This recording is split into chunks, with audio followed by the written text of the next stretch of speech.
Voltando nossa atenção para Hebreus capítulo 12.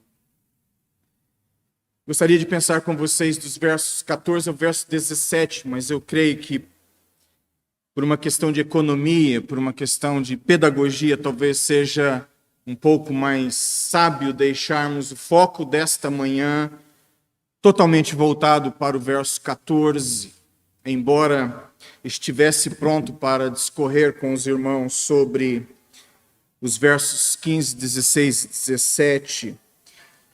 Em outro contexto, talvez nós falaríamos do comportamento exigido, depois o método necessário e, por fim, falaríamos sobre o resultado inevitável. Mas hoje, como disse, por uma questão de economia e tempo, eu creio que é melhor focarmos na primeira parte do estudo, que está embasado no verso 14 de Hebreus 12. Quero pensar com vocês, lembrando que este é um sermão em 3 partes, como acabei de falar, mas nós meditaremos apenas na primeira parte nesta manhã. Então você precisa ouvir essa primeira parte, lembrando que ela é parte de um todo ainda mais abrangente.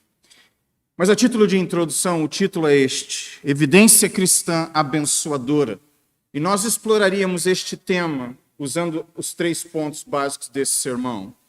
Então, hoje a ideia não ficará completa, mas eu espero que no futuro próximo Deus nos dê a graça de completarmos a ideia. Mas o tema geral para a nossa reflexão com base em Hebreus 12, de 14 a 17, é Evidência Cristã Abençoadora. E a título de introdução, eu quero recapitular com você o que eu disse há algum tempo atrás, que tendo afirmado a importância de um discipulado fiel que se encontra em primeiro lugar sob disciplina, depois sob disciplina cristã, e em terceiro, uma disciplina cristã rigorosa.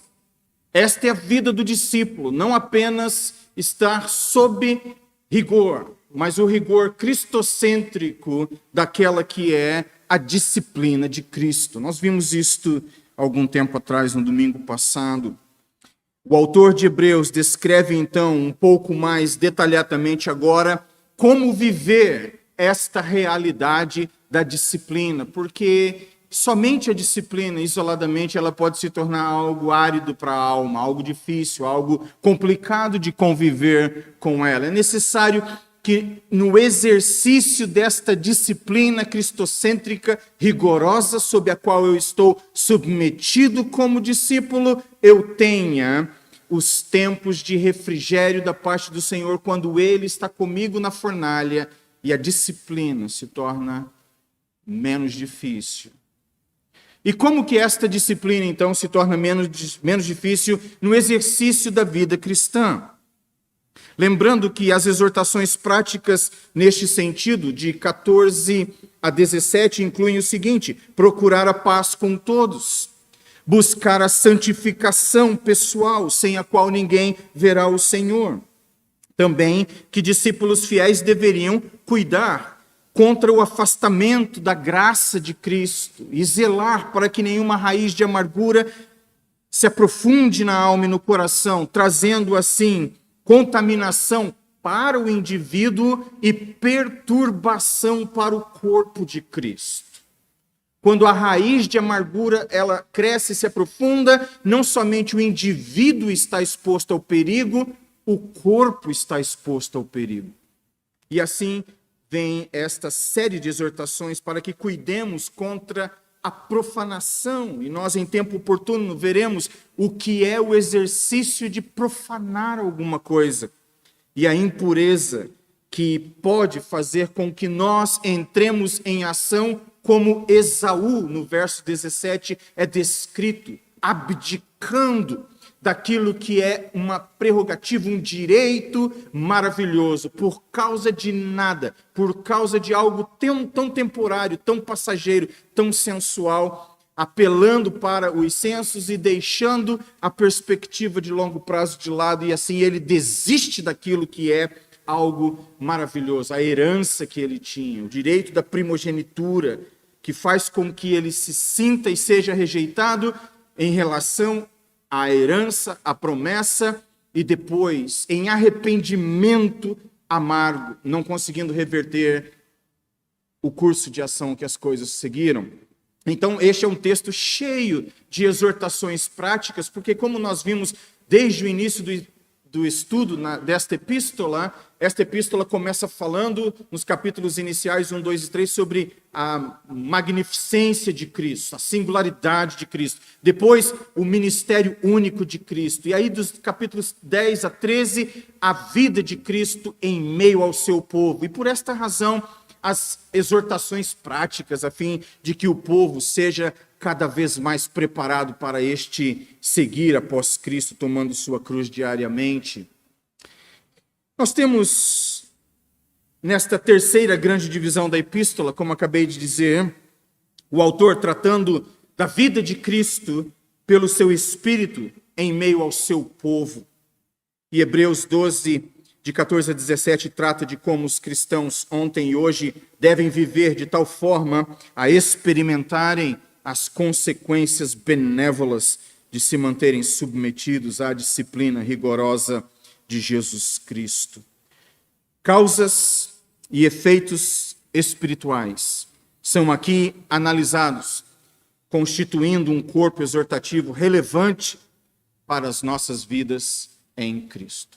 Existe uma causa, e esta causa é o Senhor Jesus Cristo. E os efeitos devem ser coerentes com o caráter de Cristo, com o ministério de Cristo, com a glória de Cristo. Então nós somos chamados não somente para copiarmos o modelo de Cristo, que não obstante o sofrimento, olhou para a alegria que viria depois do sofrimento, a glória da ressurreição e da composição de um novo povo para a glória de Deus. Ele não se importou com a vergonha, diz Hebreus, ele não se importou com o sofrimento, ele colocou os olhos como um bom corredor, como um bom atleta fixo no seu alvo, na linha de chegada, e tendo cruzado a linha de chegada, ele experimentou a alegria de ter ascendido aos céus, assentado à destra do Pai, recebido glória, enviado para a igreja o Espírito Santo, e agora nós corremos como ele.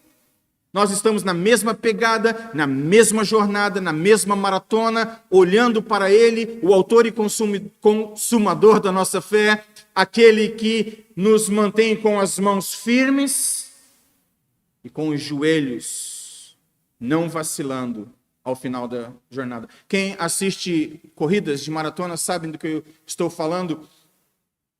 Pessoas, às vezes, correndo, colocam um pouquinho as mãos para baixo a fim de descansarem, mas o movimento dos braços são importantes para a corrida como um todo. E daí o firmar as mãos.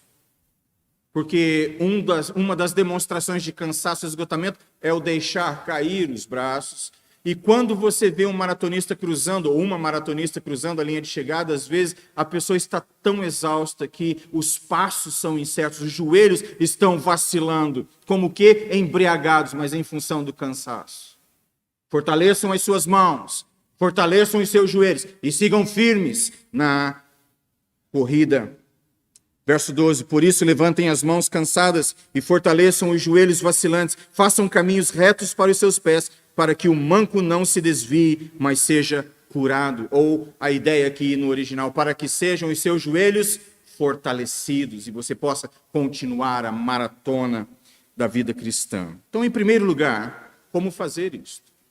Como viver essa disciplina, como manter o foco, como não perder o prazer durante esta corrida. Em primeiro lugar, então, eu quero enfatizar com vocês, com base em Hebreus 12, 14, o comportamento exigido. Eu sei que a disciplina é imposta, eu estou sob a disciplina cristocêntrica, rigorosa do Senhor Jesus Cristo. Mas como deve ser, então, o meu comportamento em termos práticos, já que eu sei desta teoria? O fundamento já foi colocado.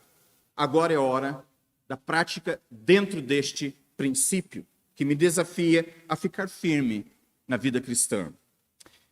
E dentro deste aspecto inicial do comportamento exigido, em primeiro lugar, enfatizar isto, que há uma busca, e aqui o autor aos Hebreus diz acerca da busca pela paz, a busca da paz, que é uma decisão pessoal e deliberada em relação a todos, visando a glória de Deus.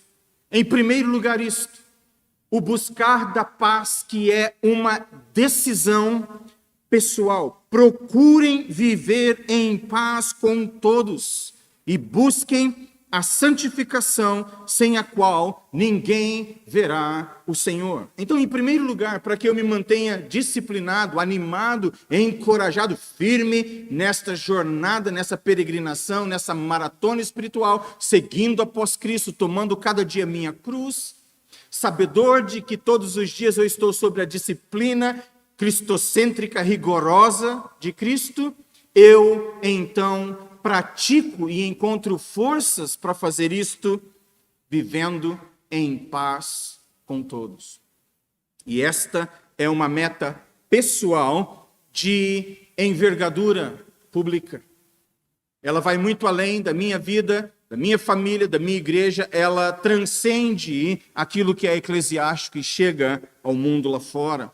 É necessário estabelecer a paz, é necessário promover a paz, e esta tem que ser uma decisão minha todos os dias. Eu viverei em paz com todos.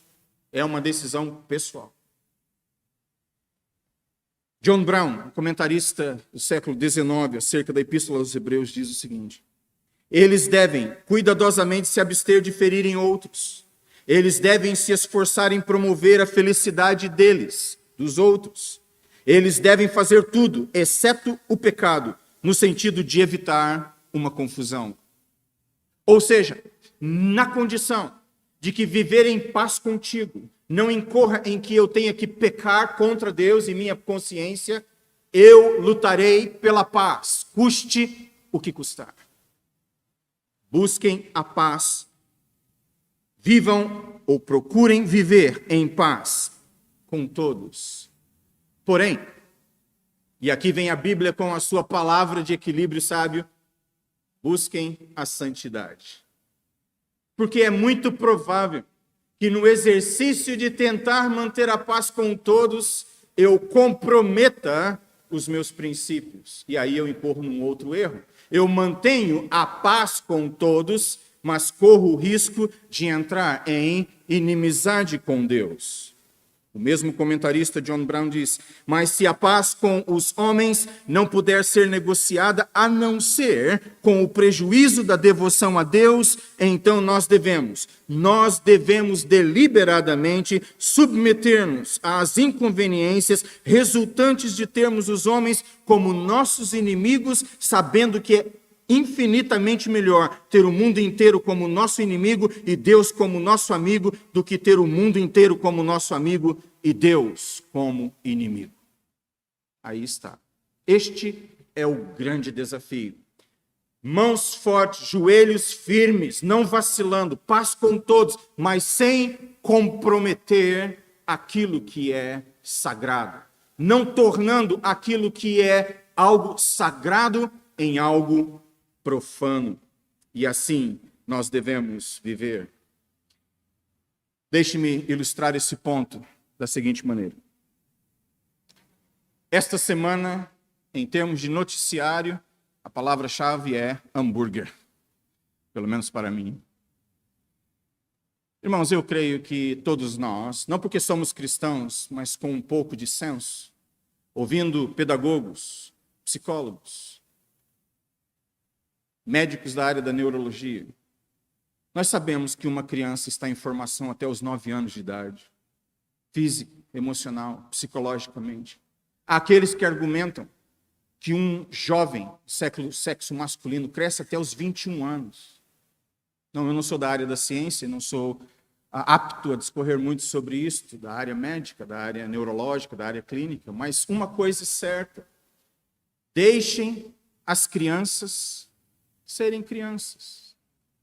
Não promovemos cirurgias de transformação sexual ou mudança de sexo em tenra idade, porque elas ainda estão em formação, passarão pela puberdade, chegarão à vida madura, e como algumas pessoas na Suécia, que foi o primeiro país no mundo a desenvolver a técnica e a executar uma cirurgia de transformação sexual, de mudança de sexo, hoje pessoas estão querendo reverter o quadro. E a pergunta é como? Tendo que viver os dilemas de uma decisão feita 40, 50 anos atrás, e agora tendo que viver os dilemas de uma vida que mudou, de uma psicologia, de uma mentalidade, de uma forma de interpretar a vida que mudou. Deixe as crianças serem crianças, não queimem as etapas. Elas chegarão às suas crises, elas chegarão às suas identidades, e nós respeitaremos as decisões delas em tempo oportuno, mas não forcemos a agenda. Mas talvez você me ligue durante a noite na semana e diga: Flávio, estou no meio do nada, morrendo de fome, e a única hamburgueria aberta é ela. Devo comer lá ou não? E eu quero responder a você a este telefonema no meio da noite, com a frase que Lloyd Jones citou um dia, e ele mesmo reconheceu que não é dele a frase. E a frase é esta: nas coisas que são fundamentais, inegociáveis, unidade. Naquilo que é secundário, liberdade. Em todas as coisas, caridade. Amemos, busquemos a paz. No que depender de nós, vivamos em paz. Com todos, dentro e fora da igreja. Um outro exemplo para estabelecer esse ponto, e nós seguimos com o argumento. Semana passada,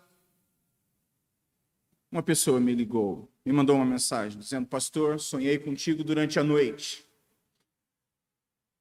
e acordei chorando. Arlene que o diga, não é?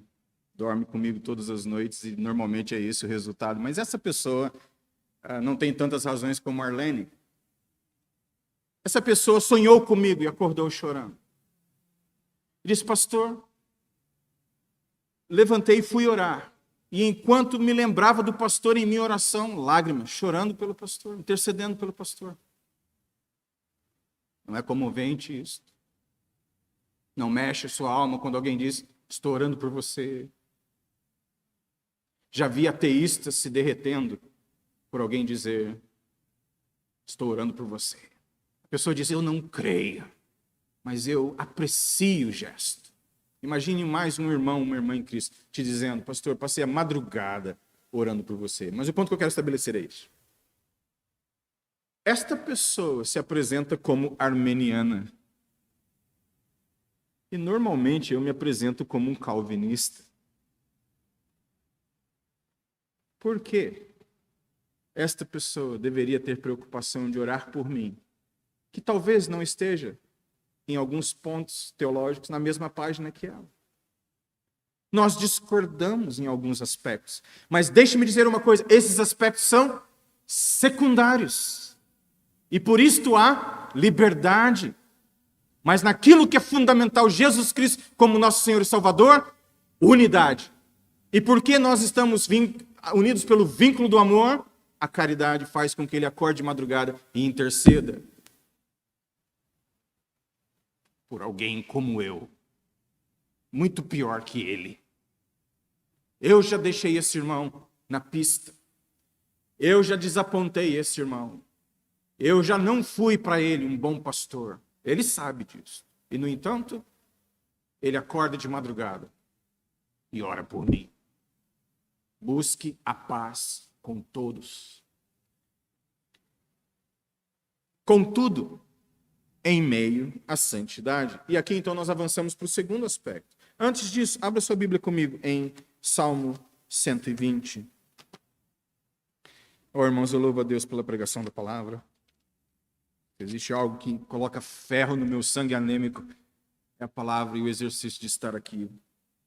Talvez vocês não gostem, mas eu amo estar aqui, pregando a palavra de Deus. Salmo 120 diz: na minha angústia clamo ao Senhor, Ele me ouve. Senhor, livra-me dos lábios mentirosos e da língua enganadora.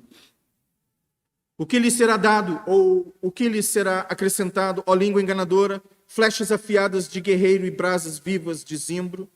Ai de mim, que peregrino em Meseque, e habito nas tendas de Quedar. Já há tempo demais que habito com aqueles que odeiam a paz. Sou pela paz, quando, porém, eu falo, eles teimam pela guerra. No que depender de vocês, busquem a paz com todos. Em segundo lugar, dentro deste comportamento exigido, e aqui o autor não está colocando uma proposta, vê se você quer ou não, aqui é uma exortação, é um mandamento, é para ser assim, é um comportamento exigido. Busca a paz como uma decisão pessoal e deliberada em relação a todos, para a glória de Deus. Em segundo lugar, no comportamento exigido pelo autor aos Hebreus, inspirado pelo Espírito, a prática da santificação, que regula a conduta cristã com todos, sem a qual ninguém verá o Senhor. E aqui há o equilíbrio. Em buscando a paz, eu devo fazê-lo nos parâmetros estabelecidos por Cristo. Santidade é a correspondência da conduta cristã com o caráter de Cristo, confessado pelo pecador regenerado. Sem uma devoção habitual a Deus, felicidade celestial não será possível. Uma das coisas que mais frustra um membro de igreja é o pecado. O pecado rouba a alegria. Nós não percebemos isto, mas este é um fato. Sem santidade, nós vamos perdendo a alegria, porque as coisas santas, elas atraem aquilo que é santo. Ele nos atraiu quando nós éramos inimigos, forças opostas se atraem, porém, nós fomos colocados em pé de igualdade com ele, nós não estamos mais em campos opostos, nós estamos no mesmo arraial. Assim, aquilo que agrada o Senhor Deus, me agrada também. Aquilo que faz o Senhor Deus feliz, me faz também.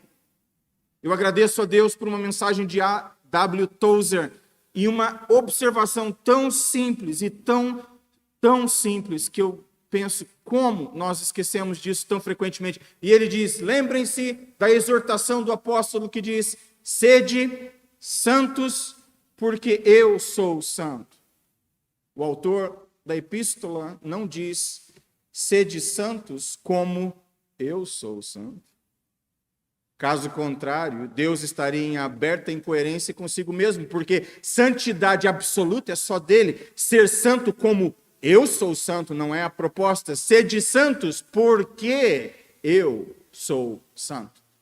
Seremos santos em graus diferenciados. É óbvio, ele é perfeitamente 24 horas por dia, 7 dias por semana, perfeito. Não há sombra de variação em seu caráter. Ele é perfeito o tempo todo.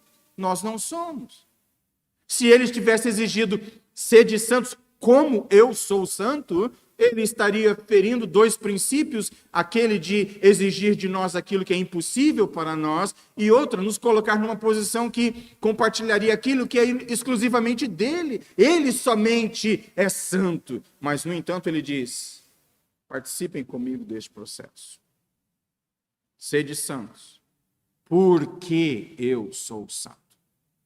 A motivação da nossa santidade é o próprio caráter do Senhor. John Brown novamente diz que este é o critério estabelecido por ele. O Senhor estabeleceu que assim fosse e assim será. E aquilo que foi estabelecido pelo Senhor está diretamente associado com o caráter dele. Assim sendo, o efeito é santo porque a causa é santa. Ou seja, faz sentido. As coisas espirituais me alegram. Eu gosto de cantar, eu gosto de vir à igreja, eu gosto de estar com o povo de Deus. Por quê? Porque eles são perfeitos? Não, eles estão em processo de santidade. Porque Deus é santo. Porque eu me atraio pelas coisas que agradam o coração do Pai. E desta forma eu me sinto abençoado. O problema é que quando nós esquecemos este princípio, nós perdemos o prazer com as coisas santas. E olha só o que John Brown argumenta. Uma pessoa não santificada, ou seja, profanada, não devotada para Deus, está completamente despreparada para os prazeres celestiais. E é isto. Busquem a paz com todos e a santidade, sem a qual ninguém verá o Senhor, e que nos privará, a ausência dessa santidade, das alegrias celestiais deste lado da vida. Por que você acha que Paulo e Silas estavam, depois de torturados, cantando louvores alegres na prisão? Eles não tinham nada melhor para fazer? Não, eles estavam experimentando céu na terra, as alegrias celestiais num ambiente exaustivo de tortura, de oposição, de agressão aos direitos humanos. É ali que eles estão vivendo a glória da vida cristã. Mas eles são separados, santificados para a glória do Senhor Deus. E é nesta santificação, nesta consagração, nesta separação que eu experimento o quê? O meu Deus comigo na fornalha. A convicção de que Ele está comigo na fornalha e em pecado. A sensação que eu tenho é que ninguém está comigo nas chamas. O pecado me rouba desta sensação. Há um afastamento. Adão, Eva, onde vocês estão? Ah, Senhor, ouvimos a sua voz. Ficamos com vergonha. Fugimos. Esse é o problema. Sem santidade nós perdemos a presença e a convicção de que Deus é por nós e conosco na fornalha. Eu tentei traduzir um poema de um autor inglês chamado Lewis Morris. Apenas uma estrofe do poema. Eu sei que a tradução não faz jus ao poema, mas aqui segue a ideia. Sairá destas contendas e gemidos uma ampla e mais justa irmandade, marcada por uma profunda, maior igualdade. Esquecendo-se de toda busca egoísta em prol do bem comum, o tempo chegará quando todos serão como irmãos, um de cada um. Que esse tempo chegue em nosso meio. Que em meio aos nossos gemidos e às nossas discórdias e às nossas confusões, nós encontremos espaço para buscarmos paz em santidade e sermos irmãos uns dos outros. Abra sua Bíblia comigo e com isso nós encerramos. Romanos capítulo 12.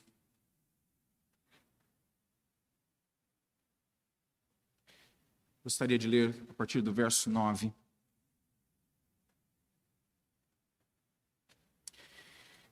Romanos 12, 9. O amor seja sem hipocrisia. Odeiem o mal e apeguem-se ao bem. Amem aos outros com amor fraternal. Quanto à honra, deem sempre preferência aos outros. Quanto ao zelo, não sejam preguiçosos. Sejam fervorosos de espírito, servindo o Senhor. Alegrem-se na esperança. Sejam pacientes na tribulação. Perseverem na oração. Ajudem a suprir as necessidades dos santos. Pratiquem a hospitalidade. Abençoem aqueles que perseguem vocês. Abençoem e não amaldiçoem. Alegrem-se com os que se alegram e chorem com os que choram. Tenham o mesmo modo de pensar de uns para com os outros. Em vez de serem orgulhosos, sejam solidários como os humildes. Não sejam sábios aos seus próprios olhos. Não paguem a ninguém mal por mal. Procurem fazer o bem diante de todos. Se possível, no que depender de vocês, vivam em paz com todas as pessoas. Meus amados, não façam justiça com as próprias mãos, mas deem lugar à ira de Deus, porque está escrito: A mim pertence a vingança, eu é que retribuirei, diz o Senhor. Façam o contrário. Se o seu inimigo tiver fome, dele de comer, se tiver sede, dele de beber.